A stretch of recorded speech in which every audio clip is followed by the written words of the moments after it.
Fort pour le monde, Lizzie Mouille semblait inarrêtable, brisant les barrières, pulvérisant les records et s'élevant comme l'une des étoiles les plus brillantes de Street Outlaws, No Prep Kings.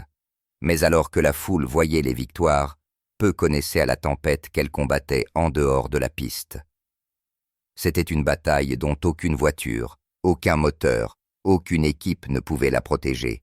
Et tragiquement, c'est une bataille qu'elle allait perdre bien trop tôt. Voici l'histoire déchirante de Lizzie Mouille.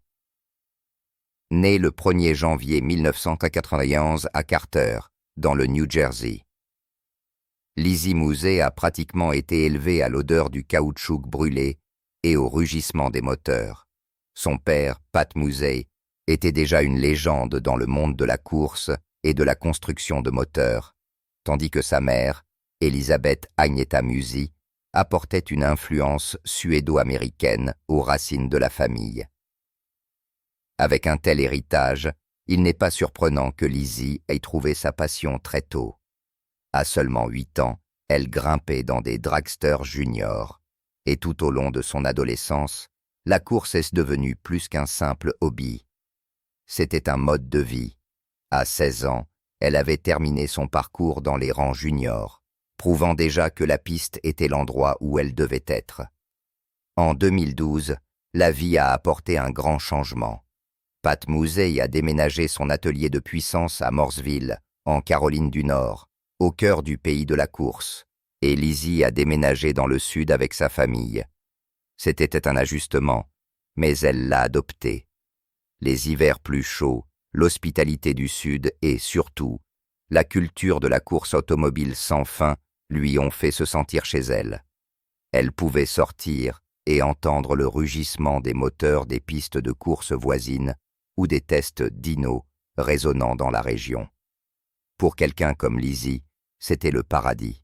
Chez Pat Mouille Racing Engines, Lizzie a rapidement assumé un rôle de leadership.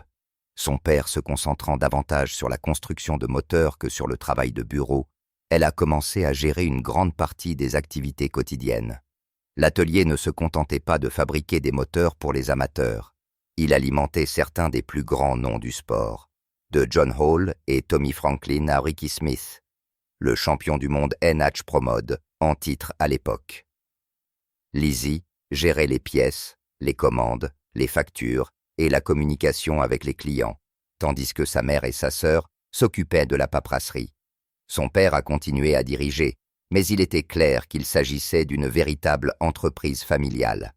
Mais le travail était exigeant. Les téléphones sonnaient sans arrêt, les commandes s'empilaient, et des clients du monde entier sollicitaient l'expertise de Pat. Lorsqu'il voyageait, Lizzie assumait souvent encore plus de responsabilités.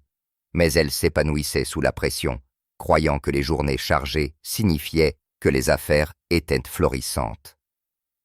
FR, inspiré par l'éthique de travail implacable de son père, sa tendance à être à l'atelier même à Noël, Lizzie a consacré la même énergie à son propre rôle. Bien que les affaires la gardent les pieds sur terre, le cœur de Liz appartenait toujours à l'hippodrome.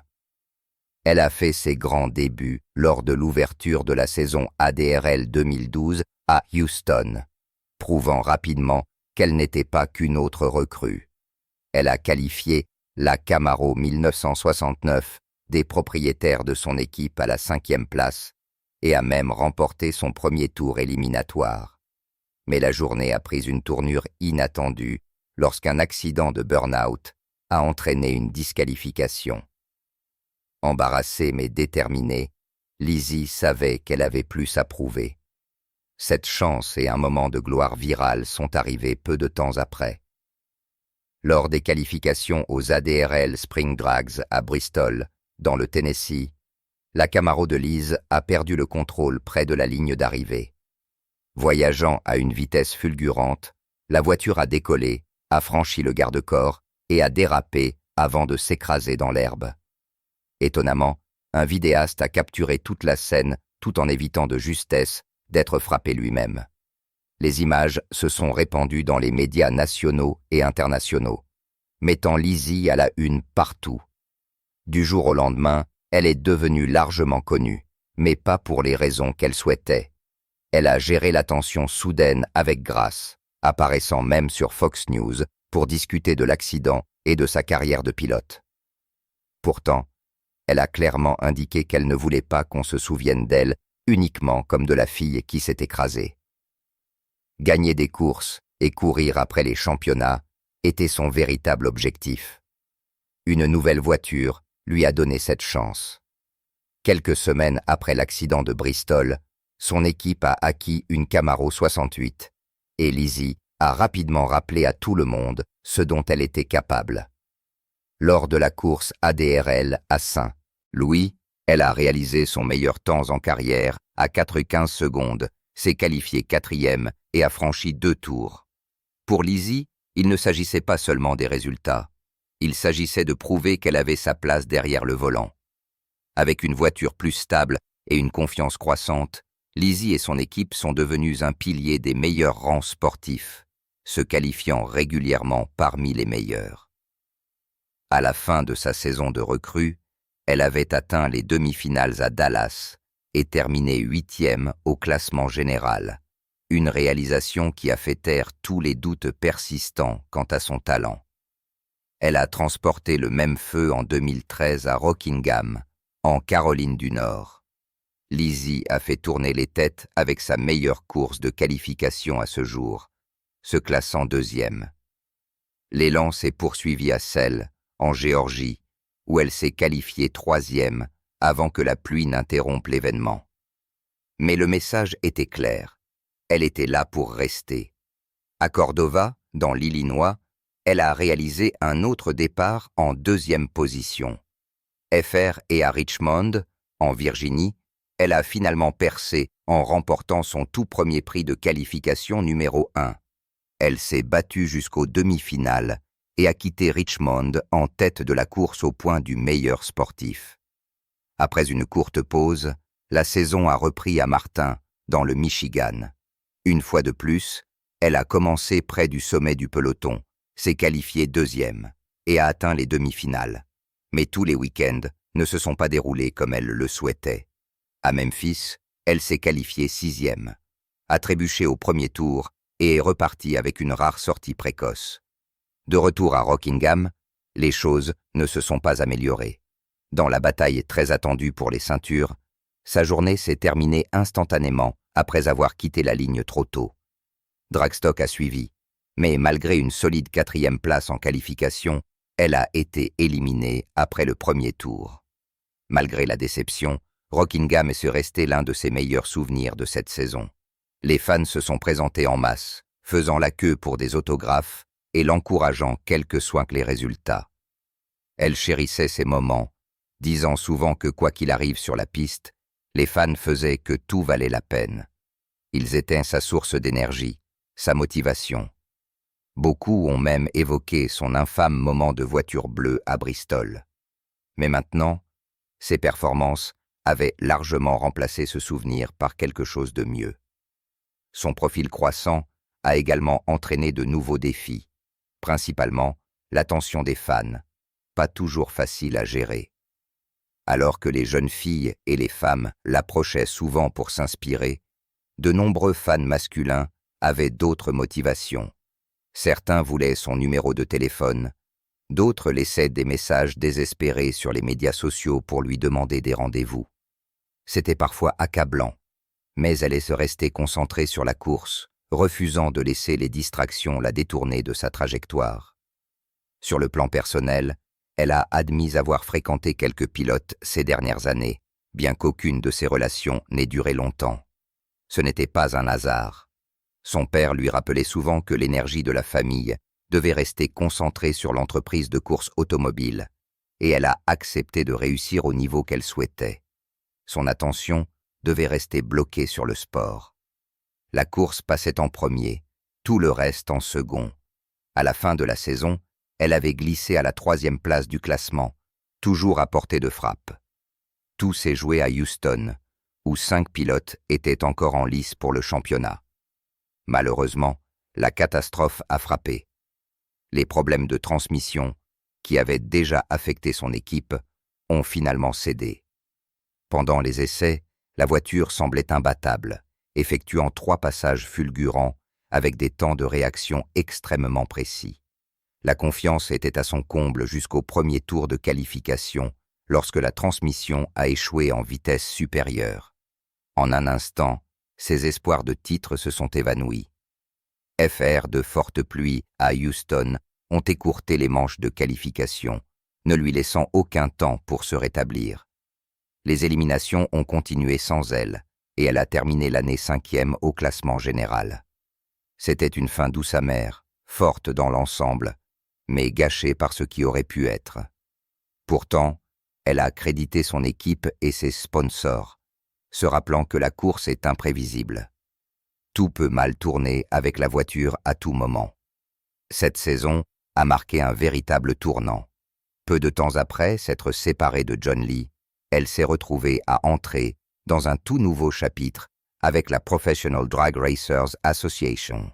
Cette fois, Lizzie s'attaquait au rang du Pro Nitrous, conduisant ni plus ni moins que l'ancienne Dodge Stratus de son père. Et en juillet 2014, sa jeune carrière de pilote allait changer à jamais.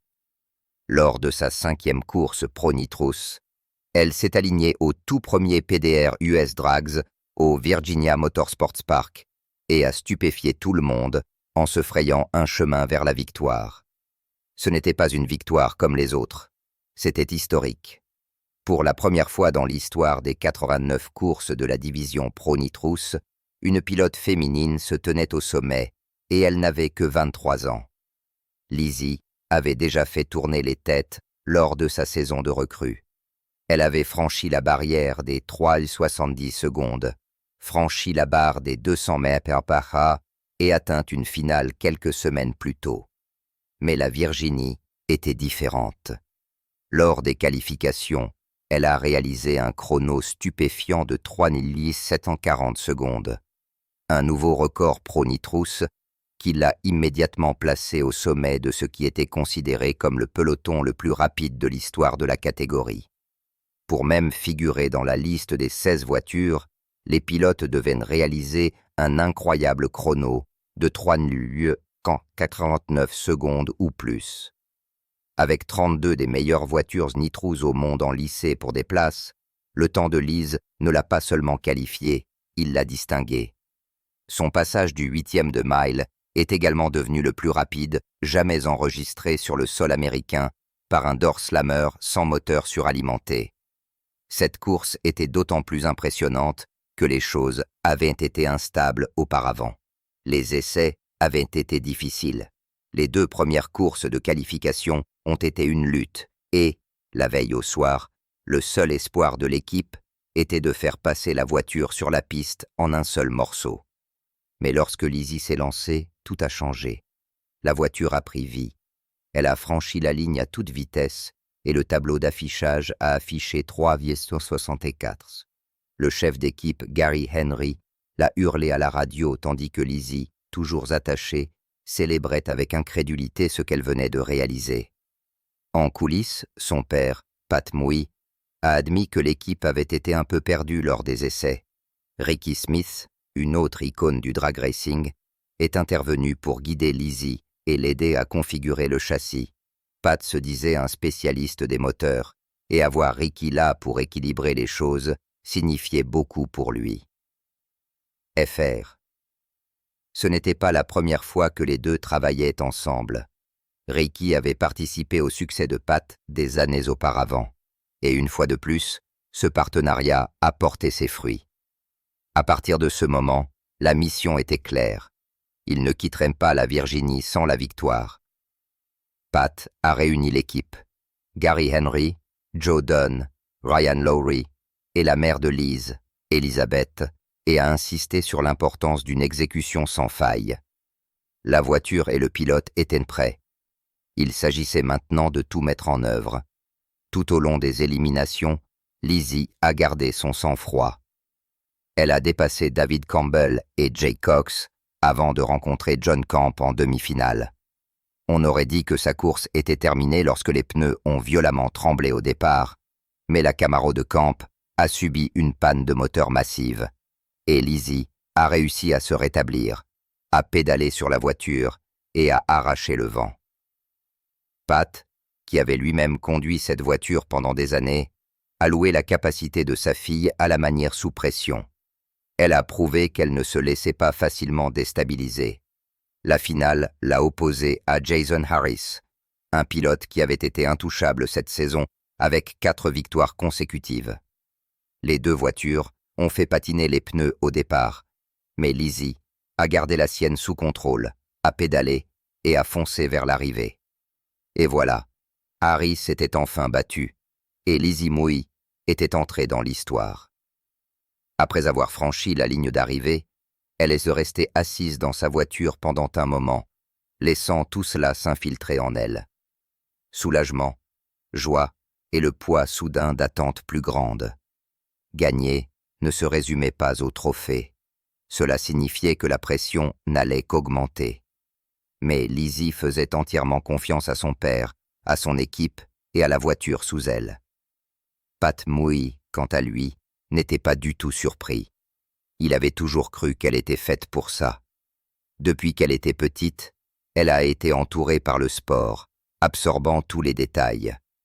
Pour lui, Lizzie n'était pas seulement talentueuse, elle était une naturelle, quelqu'un destiné à faire sa marque pendant des années.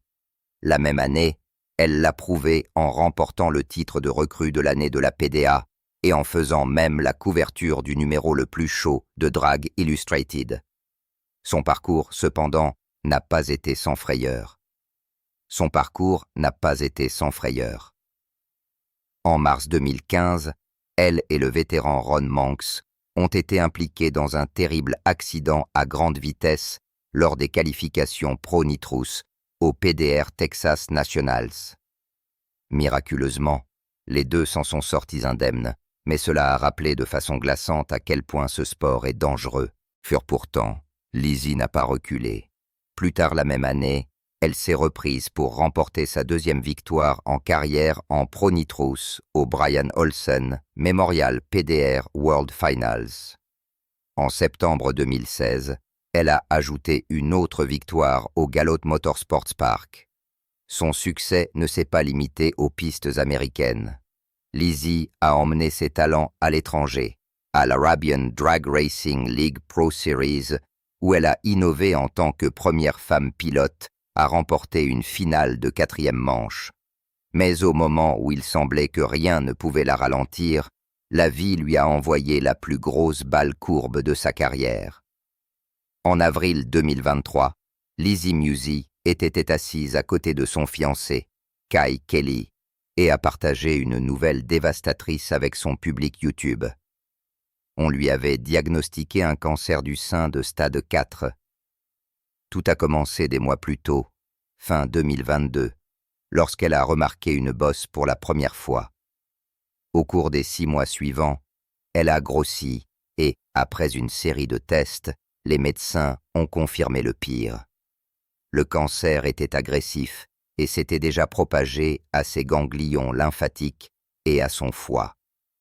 Le moment l'a laissée sous le choc. Lizzie a admis qu'elle s'était effondrée en entendant ces mots, mais elle a également clairement indiqué qu'elle n'abandonnait pas. Elle a commencé son traitement dans le Mississippi et a obtenu des soins au MD Anderson au Texas. Et à travers tout cela, Kai ne l'a jamais quittée, promettant de se battre avec elle à chaque étape du chemin, même en équilibrant sa carrière de pilote. En mai, Pat Mouy s'est confié sur la bataille de sa fille lors d'une apparition dans l'émission West Buck. Il a décrit à quel point le diagnostic avait été difficile, mais a souligné le courage et l'attitude de Liz. Les médecins l'ont encouragée à continuer à faire ce qu'elle aimait, et pour Lizzie, cela signifiait courir. Pourtant, tout le monde n'a pas compris. Les critiques en ligne ont remis en question sa décision de courir, tout en suivant un traitement. Pat a réagi, insistant sur le fait que sa santé mentale était tout aussi importante que son rétablissement physique.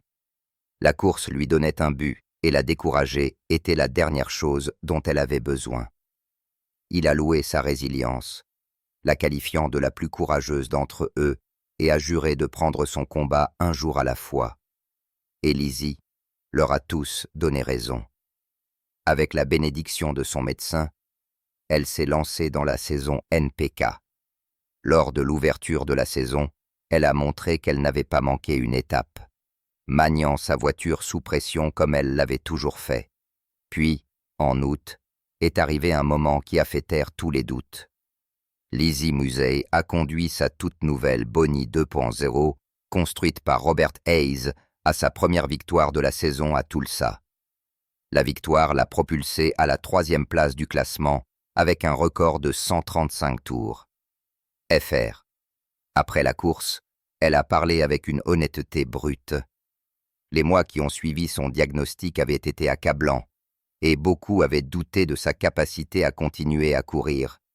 Mais elle a rappelé à tout le monde que le feu à l'intérieur d'elle brûlait toujours.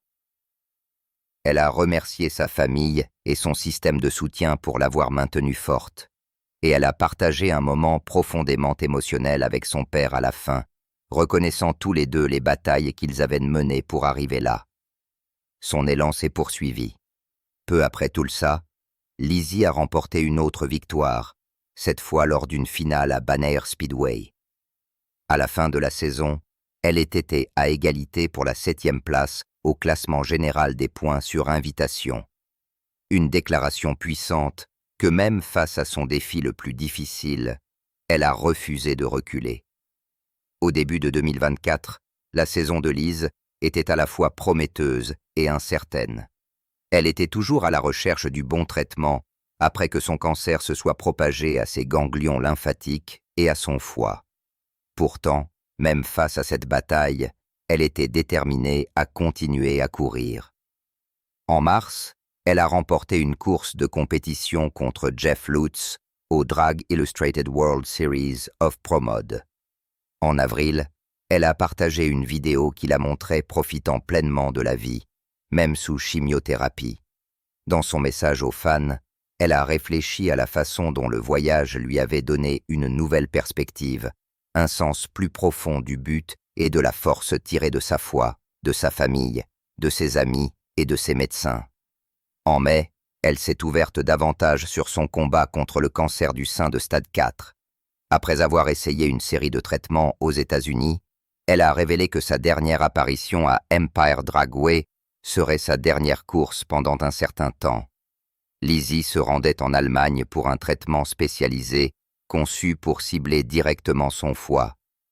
Elle a expliqué qu'après avoir fait des recherches sur le médecin et l'approche, elle pensait que cela lui donnait les meilleures chances d'aller de l'avant. Son père, Pat Mouy, s'est tenu fermement à ses côtés, exprimant sa confiance dans sa décision et notant que les traitements européens étaient souvent en avance sur ce qui était disponible aux États-Unis.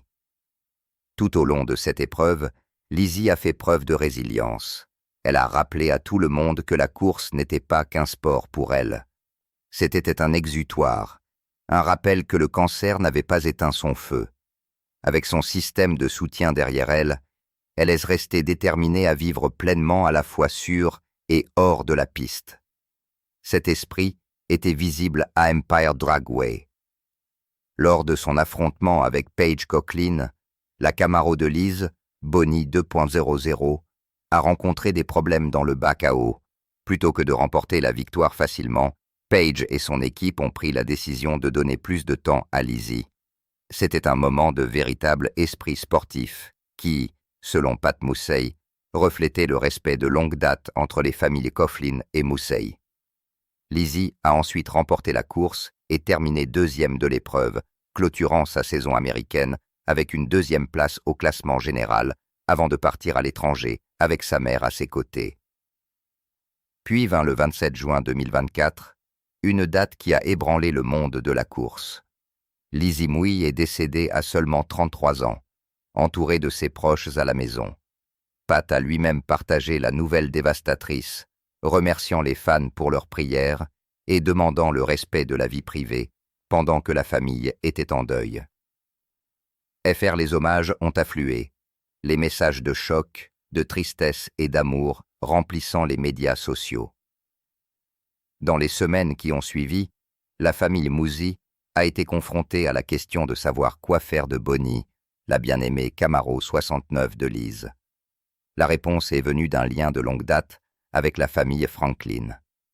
Après des discussions sincères, il a été décidé que Bonnie continuerait à courir sous la bannière de Tommy Franklin Motorsports, le gendre de Tommy, Blake Denton, prenant le volant.